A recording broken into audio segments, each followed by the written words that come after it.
Good morning. I'm here at behind me, not sure if you can see it, but I'm at the Manistee River Loop Trail or Trail Loop in Michigan, the Lower Peninsula of Michigan. Had a great couple days out here. I'm about 15 miles into the 20-mile loop, so I'll finish up today. But I wanted to show you, give you a review of my Warbonnet products I have here.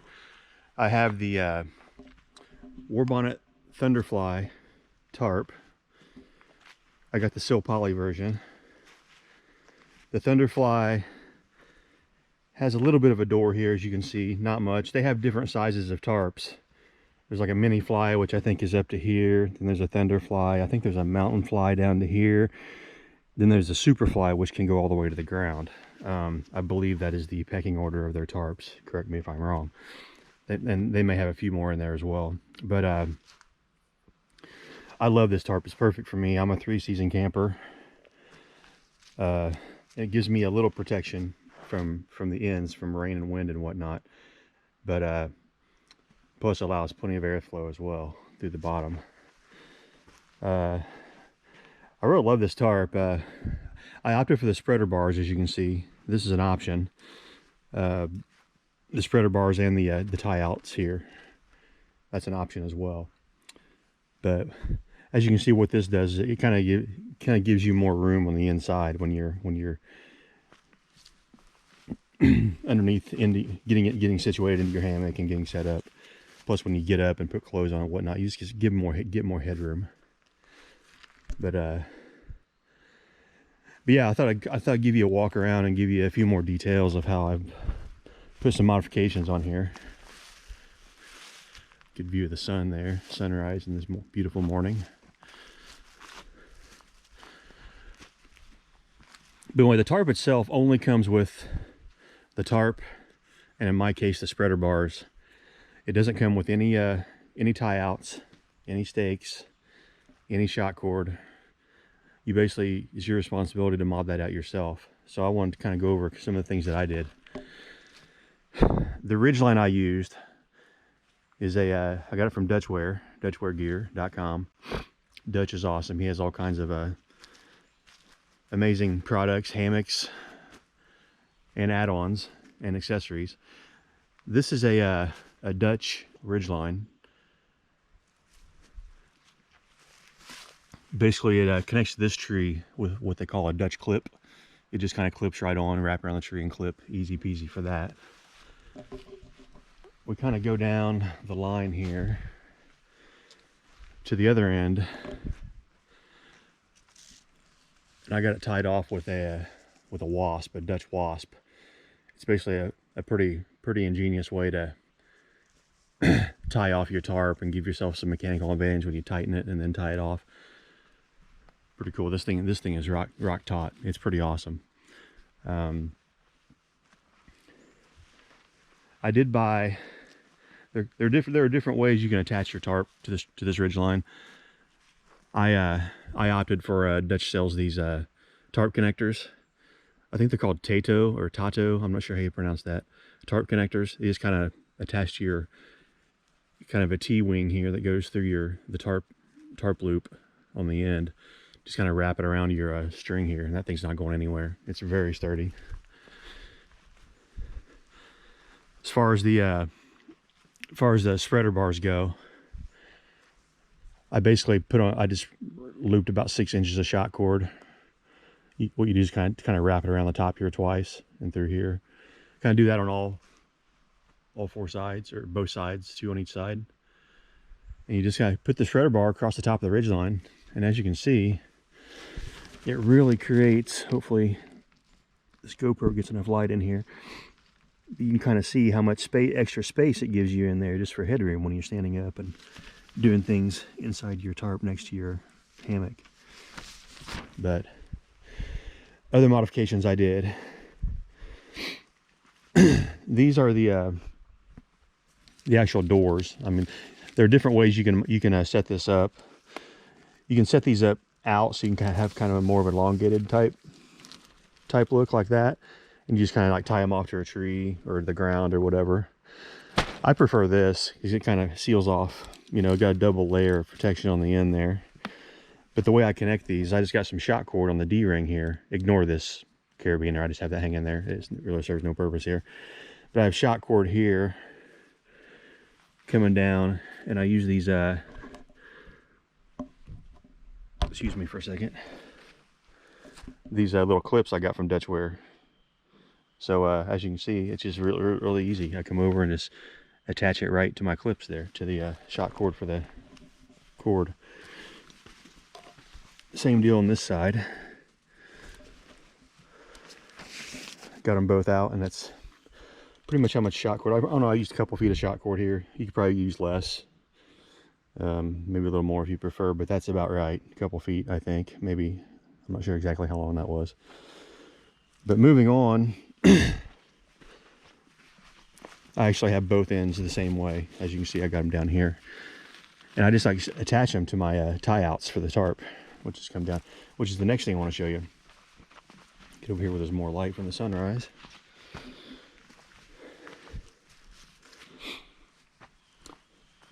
I have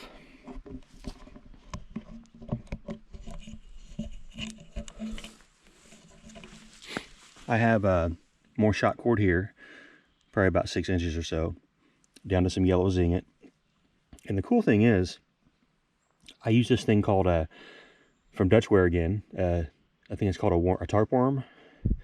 Really super simple and very lightweight to kind of attach your tarp. And it's kind of cool how I did this. I use these MSR Groundhogs for my stakes. But the way I did it was, I have the shot cord, the tarp worm, and the tie-out line all as one piece. Once I attach it from the stake with this loop I made, that's all one piece. Now I want to show you how to undo that. I'll show you how to do it in a second, but to undo it, you just do boom. It's loose. So what I do is I have it all. I have it all in one piece, as you can see. I have a knot at the end so it doesn't come out. And there's obviously a knot on this end. It won't come out that way either. So that's it. I keep that all attached. So when I roll the tarp out and I want to set up, all I gotta do is put my stake in, put my loop in down there. Then I grab this end, pull it down. I'm gonna put this on the ground. I got a tripod here, hopefully you can see this. Pull it down to whatever tautness you want here. Kind of get a grip on that. You do like a reverse loop here. You make a loop, then you kind of put it in backwards like that. Just kind of pull it up, and that's not going anywhere. Look at that. Then you to loosen it just like before, boom. That's all there is.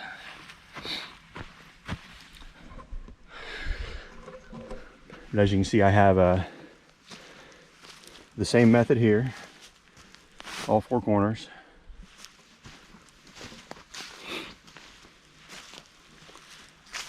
You see the other tie out, that's for my hammock. I'll get to that in a second. But you see I have that same there and same there. Now I want to show you how easy this is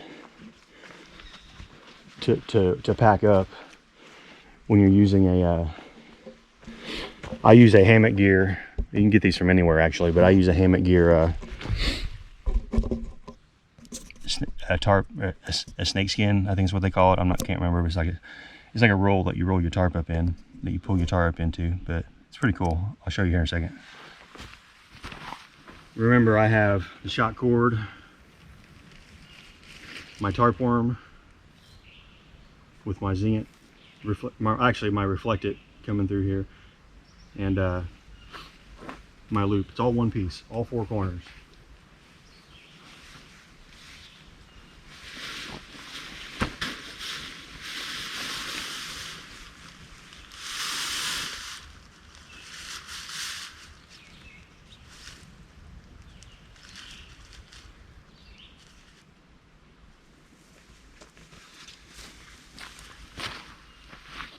And just like that, the tarp's all rolled up.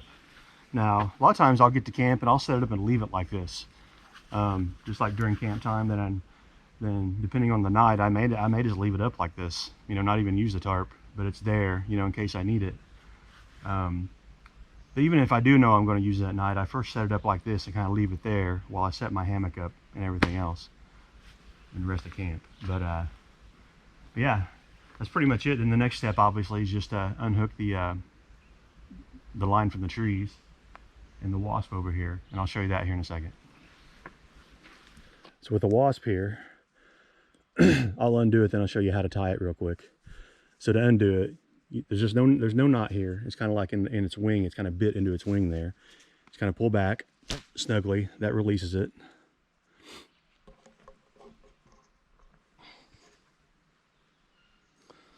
And that's pretty much it. But now I want to show you how to actually do that when you're setting it up. So you obviously just wrap it around the tree. Might be hard with one hand here. But anyway, if you look,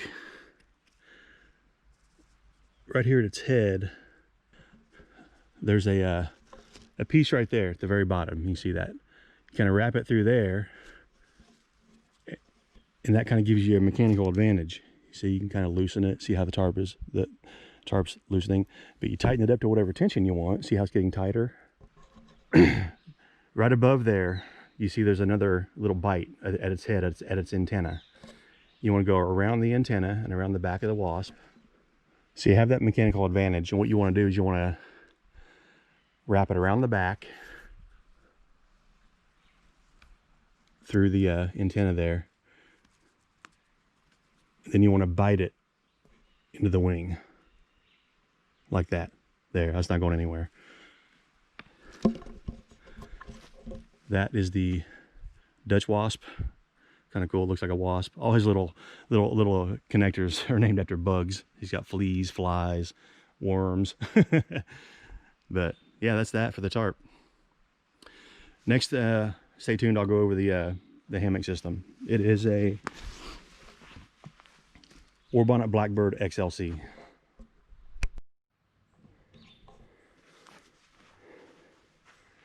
Now I'm going to go over the Warbonnet BlackBird XLC, my hammock I absolutely love. In fact, I slept 11 hours in this thing last night. I haven't slept 11 hours in years. I mean, even at home, it's probably been 10 years since I slept 11 hours, but I was exhausted, and this thing is just so comfortable. It's just ridiculous, crazy comfortable. Another angle of it here. I'll go over some of the details of it. Just like the tarp, I use the, well, we'll talk about the connectors here in a second. Start with the suspension system. He has many, Brandon at Warbonnet, he has many suspension options available. I just went for the old tried and true webbing and buckle system. Basically I have this like webbing and these buckles here. That connects to your gathered end down here.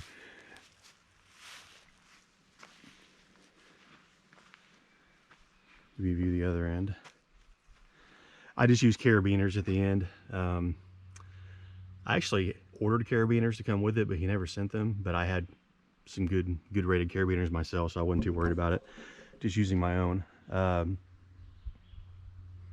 Yes, but the cool features of this hammock, I'll go over the quilts here in a second too. They're Warbonnet as well. I guess you can say I'm a Warbonnet guy. This is the fern green color. You can kind of see with the sun coming through there. Kind of a brighter green. It's not like the dull, like olive green or any of the duller greens they have, but it doesn't blend into the scenery as well. Well, I guess it does. You know, it's kind of the fern green. What do you say? But the BlackBird XLC has this mesh top that zips all the way around. This is a totally removable net. So you can take this net off if you don't want it. But the cool thing about this hammock is it has this thing called a shelf built right into the hammock. It's actually my bad, it's built into the net itself. The bottom is the the material that the hammock's made of. But the cool thing about this shelf, I have it staked out here like a normal staking system, but when you're in here, you can put gear up in here, like extra clothes, you know, electronics, whatever you want to store, like out of your way. You know, I don't even need, some people in their hammocks, they have like a little, like a shelving thing hanging underneath here to kind of store stuff up and over them. I just put everything over here. It's kind of cool. It's out of your way. Really kind of a game changer for me, is one of the reasons why I chose this, on top of the great reviews otherwise. Now this is a symmetrical hammock, which means you only lie in one direction. Now I'll explain to that, and then there's a caveat to that, and I will explain the one direction thing here. As you can see, one side of the hammock, see how it's curved out here? That's called a footbox. So you lay at a diagonal, like your head end is over here, your head is down on this side, and your feet are laying over on this side. So you're kind of laying at a diagonal. And when you're laying at that diagonal, you're laying entirely flat. You don't have that banana shape deal that that a lot of people imagine when sleeping in hammocks. You're laying flat, just as flat as you are in your own bed. Maybe your feet are slightly elevated, but that's to help with gravity so you don't slide down. But the cool thing is, now this footbox isn't cut into the hammock itself. This is just a normal shaped hammock. You know, it's pretty wide. But the footbox is actually shaped by the mesh on top. It's cut at that footbox angle with the head box and the footbox. So that way when you zip it up, the hammock naturally takes the shape of the mesh. Here on this side, there's a tie out over here as well. By the way, the hammocks, this hammock does come with these tie outs on both sides. Not the bottom part, but the gray and black tie out here. It comes with the connectors. This is cool. As you can see, there's like a different seam of mesh up here, and it kind of broadens out at the top, so you can tie this out. So when you're laying in the hammock, the screen isn't like coming down your face, because remember you said your head box is over here.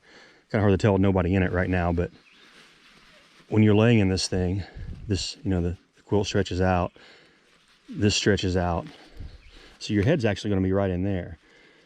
And what Warbonnet did was they put the seam at the top with these tie outs, so when you're laying in it, as you can see, it's more detailed when you're laying in it, because it's flat, because the hammock's lower. But there's a lot of head space in here, and this net isn't like in your face all night. Really awesome. But other than that, I mean, I've had this hammock for about a month. I've used it 4 or 5 times now, and I just fall in love with it more and more each time I use it. It's the most comfortable thing I've ever slept in. And if you're a side sleeper, which is cool, like I'm a side sleeper, I cannot sleep on my back at all, but I can lay on my sides, either side in this. It's phenomenal for that. And I'm trying to train myself to sleep on my back, because that is, I think, how most hammocks are designed. But this one, you can get away with sleeping on your sides if you want, whereas other types of hammocks, it's kind of harder. But yeah, that's pretty much it. I guess I'll go over my my quilts while I'm at it. Well, I'm on a Warbonnet thing here. This is a Warbonnet Yeti. The Yeti is their 3/4 length underquilt, which basically goes from your shoulders down to about your knees down here. This is designed for, like, you know, summer and fall, spring and summer, 3-season type stuff. You can get away with it in the winter, I guess, if you have a temperature rating one that's lower. This is a 30 degree, so it's good for fall and summer for me. But they make like 0 degree. But one thing people do, see, a shorter quilt like this saves weight in your pack. You know, it's obviously, it's a lot less material, a lot less weight. But what some people do is the foot box of their top quilt, they'll put like an insulated sit pad, which will insulate the cold from your feet, and the bottom of your legs at night, which that works as well. I do have a full length on order. In fact, it's being delivered today. When I get home this week, I'll get it. But it's called the Warbonnet Wookie, there'll be a separate review for that. It's a whole different one. But as far as my top quilt,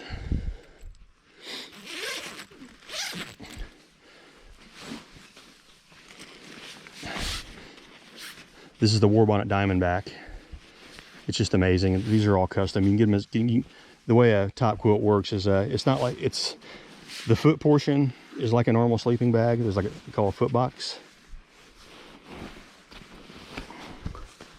As you can see here, but then it opens up. This doesn't zip. It just opens up into like a big wide blanket. And you can get different sizes. I'm a big guy, so I got the really wide 60-inch size. But it's so warm. That's a 30-degree quilt as well. So perfect for summer and cool spring and fall nights. As far as colors, they have their own their coloring scheme. This is all custom made. I got two-tone blue. I think the outside blue is what they call ocean blue, and the inside and the end of the foot box is what they call true blue. It's darker. I may have those reversed, but one of them is true blue and one of them is ocean blue. And the underquilt is fern green as well, and like I said, the hammock is fern green as well. But it's an amazing hammock. Now this system isn't cheap. I mean, you can, if you want budget options, you can go, you know, you can buy a lot cheaper products. I guess I should say inexpensive products, but for the money, and if you're going to use it a lot, this is by far one of the best hammock systems you can buy on the market, period. It's made in Colorado, USA, made in the USA, and ships anywhere from Colorado. Great guy to work with. Customer service is top notch. The owner, Brandon, does a lot of the customer service himself. Really cool guy. So I recommend him. Warbonnet Outdoors.com.